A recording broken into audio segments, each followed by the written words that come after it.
என் பொண்ணு என்ன வேணாலும் சொல்லட்டும், அதை பத்தி எனக்கு கவலை இல்லை. ஆனா என்னைக்காவது ஒரு நாள் என்ன புரிஞ்சுக்கிட்டு அவ வருவா. ஐயா என்ன பேசுற நீ? எல்லா அம்மாவும் கெட்ட அம்மாவா இருக்க மாட்டாங்க, நீ அப்படிலாம் சொல்லக்கூடாதுன்னு சொன்னாங்க.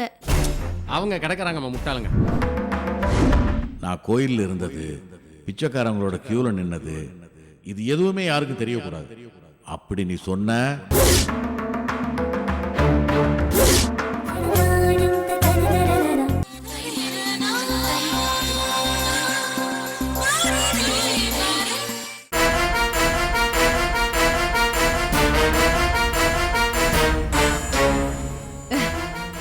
சந்தேகமே இல்ல, அதான் நிக்கிதா. தாதா அத வந்து பத்தியா, அதான் தமிழ் பொண்ணு நிக்கிதா.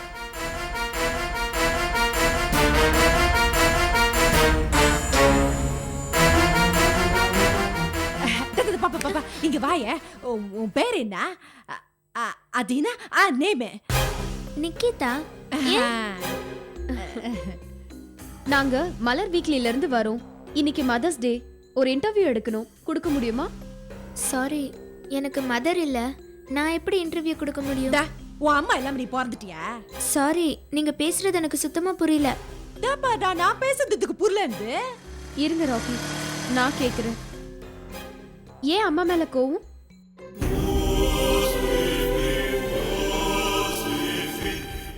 ஏன் அம்மா இல்லைன்னு சொல்றீங்க? இறந்துட்டாங்களா? இல்ல, ஆனா என்ன பொறுத்த வரைக்கும் எங்க அம்மா இறந்து போன மாதிரி தான். படிக்கிற புள்ளனே, உன் அம்மா பத்தி இப்படிலாம் பேசக்கூடாது. ஹலோ, எங்க அம்மா நல்லவங்க இல்ல, கெட்டவங்க. நல்ல அம்மாக்கு தான் மதர்ஸ் டே, கெட்டவங்களுக்கு இல்ல. உங்க அம்மா கெட்டவங்கன்னு உனக்கு எப்படி தெரியும்? எங்க அம்மா கெட்டவங்கன்னு எனக்கு இல்ல, இந்த ஊருக்கே தெரியும். ஏன்னா எங்க அப்பாவை கொலை செஞ்சவங்க தான் எங்க அம்மா. அவங்க கொலை செஞ்சதுனால தானே ஜெயில் தண்டனை அனுபவிச்சாங்க. அதான் எனக்கு சுத்தமா பிடிக்காது அவங்கள. ஒருவேளை உன் அம்மா நல்லவளா இருந்தா நீ அதை ஏத்துப்பியா? அது இந்த ஜென்மத்துல நடக்காது. எங்க அம்மா நல்லவங்க இல்ல, கெட்டவங்க. சரி, என்ன இருந்தாலும் உன்னை பெத்தவங்க, அவங்கள ஒரு தடவை போய் பார்க்கலாம்ல? நான் பார்க்க மாட்டேன். இன்னத்துக்கு பார்க்க மாட்டேன்? இன்னத்துக்கு பார்க்க மாட்டேன்னு கேக்குறேன். ராக்கி சும்மாரு, பயந்துட்டு போறா. சொல்லுமா, ஏன் பார்க்க மாட்டேன்? நான் போய் பார்த்தா எங்க அப்பாவை கொன்ன மாதிரி என்னையும் கொன்னுடுவாங்க.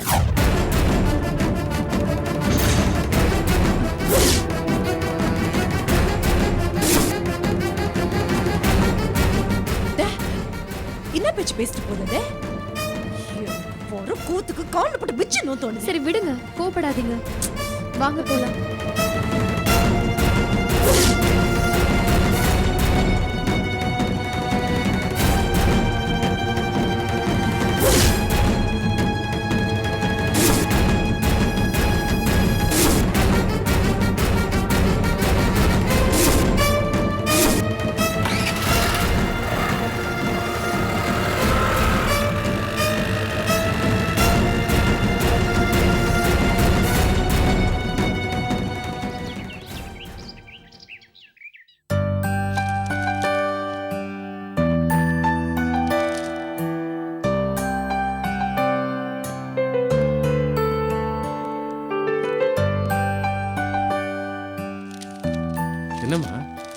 என்னமாச்சு, ஏன் ஒரு மாதிரி இருக்க?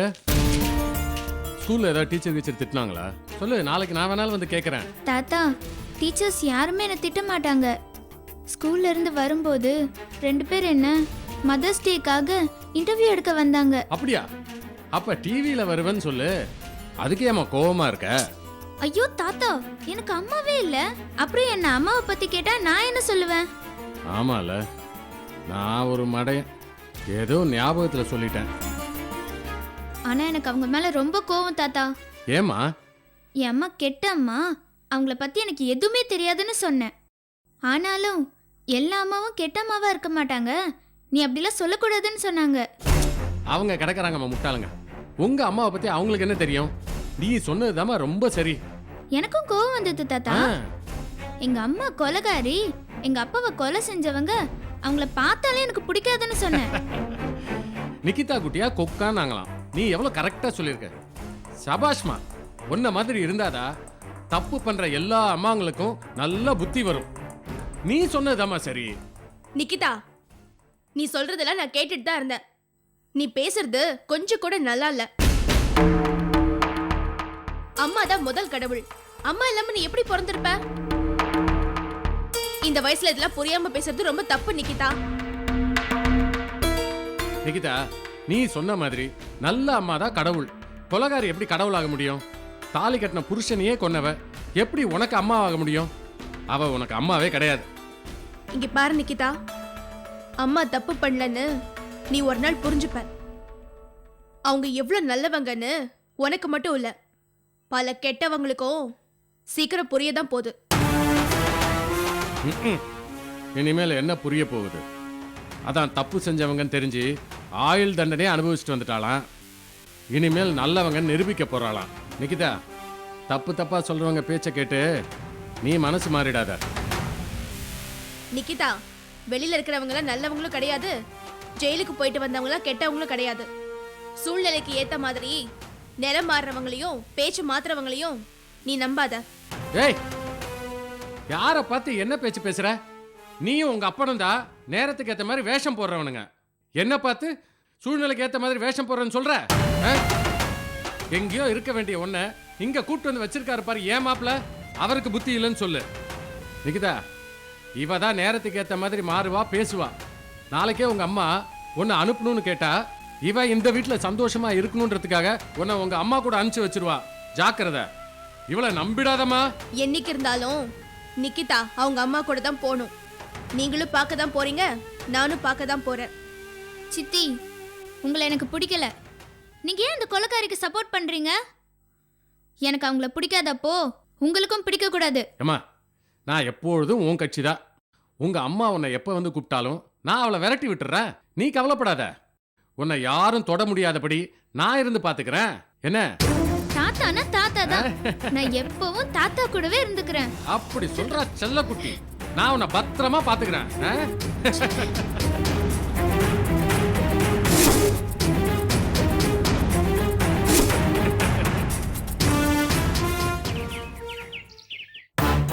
ரெண்டு பேரும் நிக்கிதாவை பார்த்துட்டு வரேன்னு போனாங்க.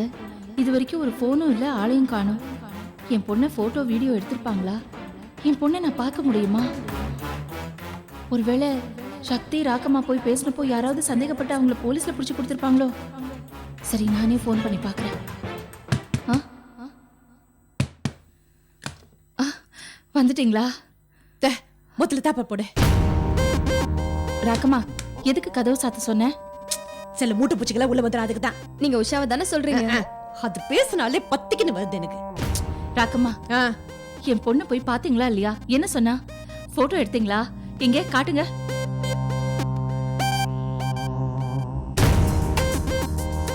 என்ன சக்தி, நிகிதாவை பார்க்கலையா? அவ கூட பேசலையா? இன்னத்துக்கு இப்ப கண் கலங்குற? உன் பொண்ணை பார்த்தோம், பேசணும்.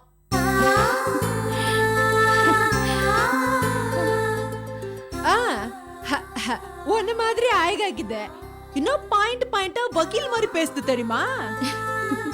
அது பேசுறது கேட்கணும்னு ஆசையா தான் இருந்தது. என்ன பண்றது, டைம் இல்ல, அதான் வந்துட்டோம். ஆமா, நீங்க பேசுறப்போ அம்மாவை பத்தி ஏதாவது சொன்னாளா? ஆமா மேடம், அம்மா பத்தி கேட்கும்போது ரொம்ப நல்லா சொன்னாங்க. இனத்துக்கு அதாண்ட மாறிக்கிற நெசத்தை பேச அதான் அதுக்கு பிடிக்கும்.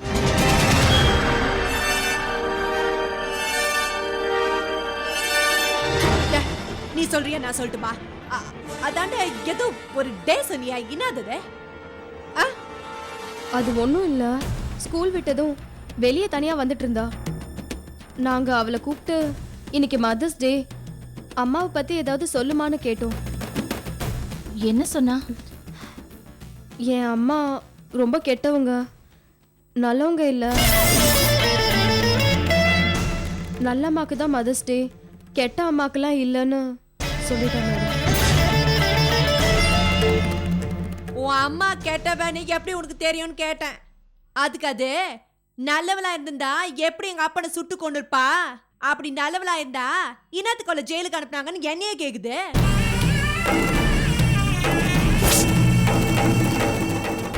உன் அம்மாவை பாக்கிறதுக்கு உனக்கு ஆசையே இல்லையான்னு கேட்டேன்.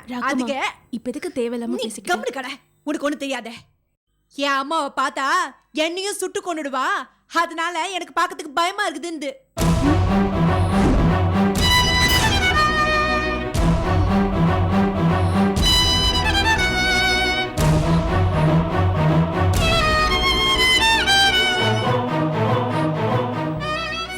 எடுக்க ட்ரை பண்ணோம். நிக்கிதா தடுத்துட்டா.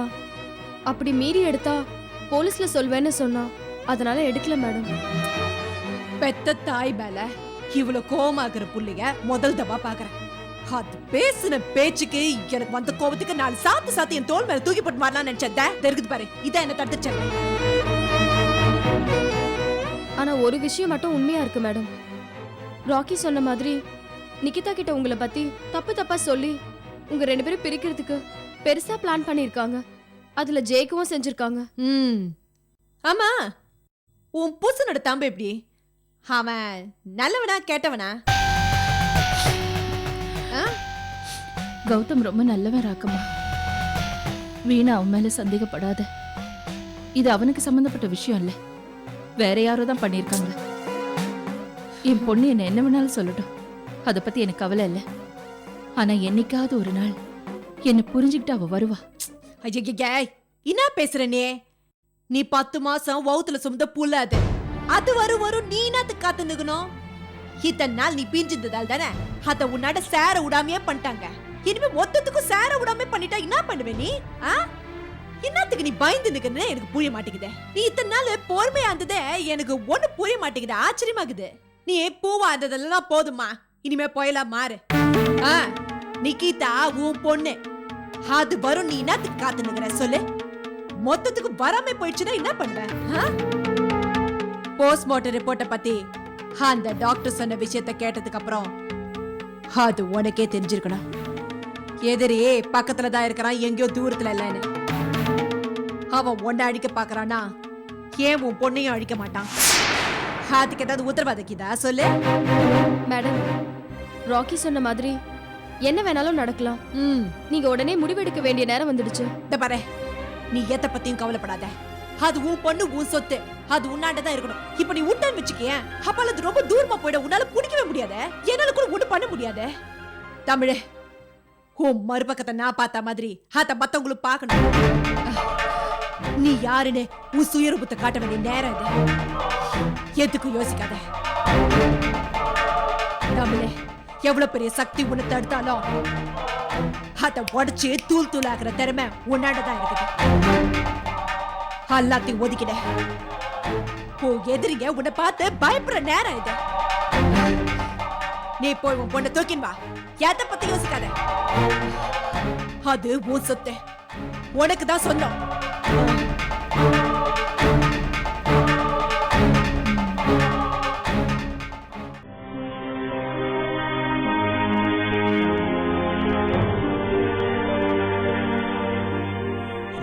இந்த கோமதி வீட்டில இருந்து எங்கேயாவது வெளியே போனான்னா என்கிட்ட சொல்லாம எப்பவுமே வெளியே போனதில்லை. ஏன், நான் வெளியே போயிருந்தா கூட வந்த பிறகுதான் சொல்லிட்டு வெளியே கிளம்புவா. ஆனா இப்ப என்னன்னா எதுவுமே சொல்றதில்லை, கேட்கறதும் இல்லை. அவ பாட்டுக்கு வர்றா, அவ பாட்டுக்கு போறா. ஒண்ணுமே புரியல.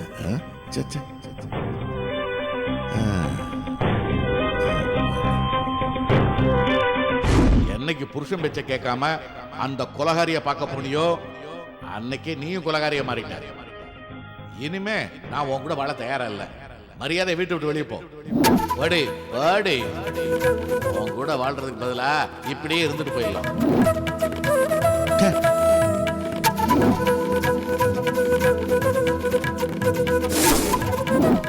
ரவுக்கு இன்னும் உங்க கோயில் ரகசியம் தெரியாது. அதிகமா பேசுனீங்க, ரகு கிட்ட பிச்சை எடுத்த விஷயத்த சொல்லிடுது. கோமதி வர வர என்னை மதிக்கிறதே இல்லை. ஏன்னா அவளுக்கு மகளோட ஆதரவு, அதனால அவ ஆடுறா. இந்த ரகுவுக்கு என்னாச்சு? என் பேச்சை எப்படி கேட்டான்? என்னை கேட்காம எந்த விஷயத்த செஞ்சான்? நானும் என் சிங்கக்குட்டின்னு சொல்லியே எப்படி வளர்த்தேன்? அம்மா எனக்கு கோயில் மாதிரி, நீங்க தான் எனக்கு சாமி. அப்படி சொல்ற என் சிங்கக்குட்டி. நானும் கைலாசனும் பண்றது இல்லப்பா மடத்தனம், நீங்க பண்றதுதான் பெரிய மடத்தனம். நீங்க சொன்ன மாதிரி ஊர்ல இருக்கிறவன் எல்லாம் கடன் வாங்கின மாதிரி தான் நீங்களும் கடன் வாங்கியிருக்கீங்க. ஆனா உங்களை மாதிரி யாரும் கேவலமா நடந்துக்கல. நீங்க மாறவே மாட்டீங்களா? வயசு ஏற ஏற பணிவு வரும், பண்பு வரும்னு சொல்லுவாங்க. ஆனா உங்களுக்கு ஏதோ சொல்லுவாங்களே, 40 வயசு ஆனா நாய் குணம் வரும்னு அந்த மாதிரிலாம் உங்களுக்கு வந்திருக்கு. எப்படி இருந்த என் பிள்ளை இன்னைக்கு எப்படி மாறிட்டான்? அதுக்கு காரணம் அம்மா அக்காங்க தான். அவங்க கூட ஒட்டிக்கிட்டான், என்ன ஒதுக்கி விட்டுட்டான். நான் செஞ்ச தப்பு கோமதி கூட சண்டை போட்டுட்டு அவளை வீட்டை விட்டு வெளியே அனுப்புனது தான். 2வது தப்பு ரகு விஷா வீட்டுக்கு போய் கோமதியை கூட்டிட்டு வந்தான். நானும் அதை பெருசாக எடுத்துக்காம என் சாப்பாட்டு பிரச்சனைக்காக கோமதியை வீட்டில் சேர்த்தது ரொம்ப பெரிய தப்பு. 3வது தப்பு அந்த ஓடுகாலி உஷாவை வீட்டுக்குள்ளே விட்டது. அவள் வந்து தான் எனக்கு எதிராக எல்லாரையும் திருப்பிட்டான். நான் செஞ்ச மோசமான தப்பு எல்லாரும் தவிக்கணும்னு வீட்டை விட்டு வெளியே போனது. அப்படி போய் என்னத்தை சாதிச்சேன்? சேச்சே, நினைச்சாலே அசிங்கமா இருக்கு.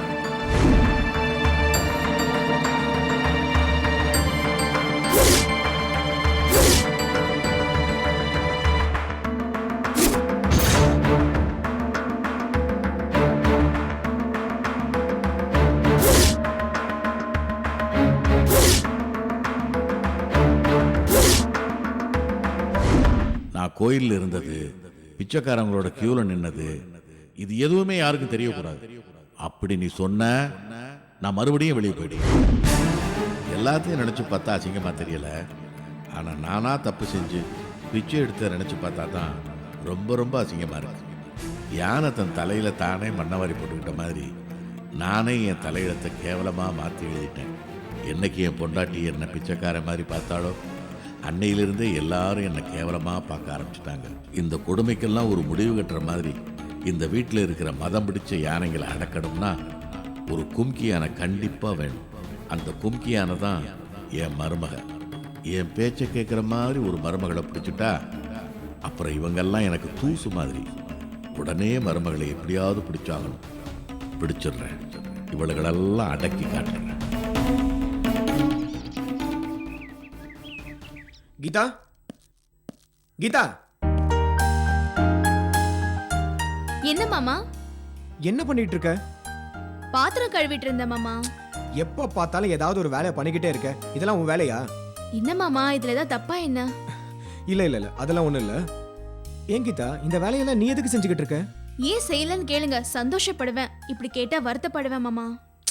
சரி சரி, நான் சொன்ன விஷயத்த அப்பா கிட்ட சொல்லிட்டியா? சொல்லிட்டேன் மாமா, ஆனா அவர் சம்மதிக்கவே இல்ல. பாவம் மாமா, அவர் சொல்றதுல உண்மை இருக்கு. இனிமே அவர் டிஸ்டர்ப் பண்ணாதீங்கன்னு சொல்லிட்டேன். வெரி குட், ரொம்ப தேங்க்ஸ். ஆனா நாம சொல்றத அவர் கேட்கணும்னா அவர் சொல்றதையும் நாம கேட்கணுமா? என்னவா, என்ன சொன்னாரு? கல்யாணம் எப்ப வேணாலும் பண்ணிக்கோங்க, ஆனா நிச்சயதார்த்தம் மட்டும் நான் சொன்ன தேதியில நடந்தே ஆகணும்னு சொல்றாரு.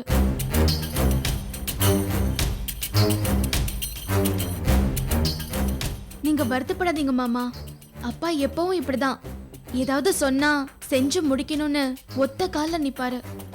நான் மறுபடியும் அப்பா கிட்ட பேசுறேன். நிச்சயதார்த்தத்தை தள்ளி போட சொல்றேன்.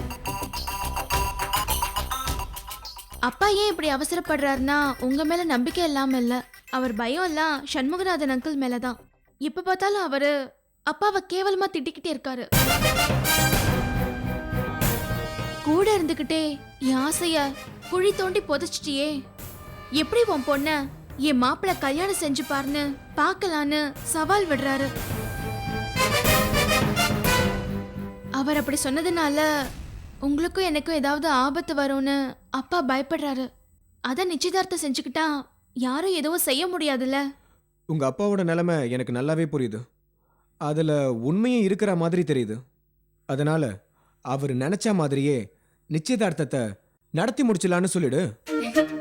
ரொம்ப சந்தோஷம் மாமா. இந்த விஷயத்தை கேட்டா அப்பா அம்மா ரொம்ப சந்தோஷப்படுவாங்க. ஏன், உனக்கு சந்தோஷம் இல்லையா? ச்சே, போங்க மாமா. இந்த சண்முகநாதன் இருக்காரு, எவ்வளவு அசிங்கப்பட்டாலும் கேவலப்பட்டாலும் மாறவே மாட்டாரு. ஆனா இதுக்கு மேல அவருக்கு மரியாதை கொடுத்தா கழுத்துல சுத்தின பாம்பு கதையாடும். அவருக்கு கொஞ்சம் சூடு வச்சு ஆகணும். கோமதி காஃபி போட்டால் அப்படி ஒரு டேஸ்டாக இருக்கு. நானும் அவள் போடுற பால், காஃபி தூள், தண்ணியை தான் ஊற்றுறேன். ஆனால் காஃபி மாதிரியே இல்லை, கன்றாவியால் இருக்கு. இதனால தான் வீட்டில் பொம்பளைங்க ராஜ்யம்னு சொல்கிறாங்களோ.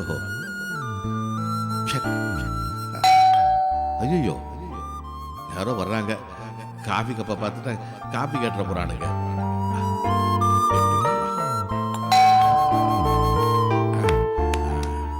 உள்ள வாங்க. வாங்க சார் வாங்க வணக்கம்.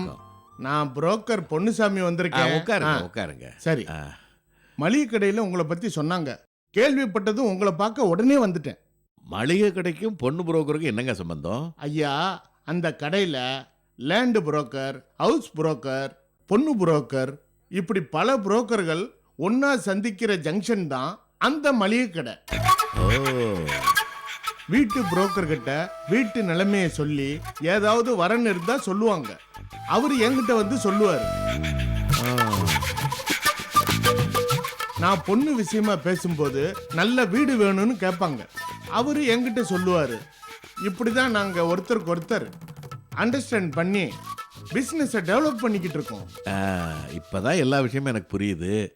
சரி, ஒரு பொண்ணு பார்த்து முடிச்சு கொடுக்கறதுக்கு என்ன கமிஷன் கேட்பீங்க? என்னடா இந்த ஆளு கடைசியா பேச வேண்டிய விஷயத்த முன்னாலேயே சொல்றாருன்னு தானே யோசிக்கிறேன். ஆமாங்க. இந்த பூமிநாதன் எதுலையுமே கொஞ்சம் விவரமா இருப்பான், அதான் அப்படி கேட்டேன். உங்களுக்கு பொண்ணு வேணுமா பையன் வேணுமா? பொண்ணு தான் வேணும். அப்போ உங்களுக்கு செலவு கிடையாது, வரவுதான். இதுக்கு எங்க பயப்படுறீங்க? நான் முன்ன பின்ன பார்த்து வாங்கிக்கிறேன், பயப்படாதீங்க. ஆமா, பொண்ணு எந்த மாதிரி வேணும்? இங்க பாரு, நான் சொல்ல போற 6 கண்டிஷனுக்கும் பொருத்தமானவளா இருக்கணும். 6 கண்டிஷனா? ஆமா. Condition number 1,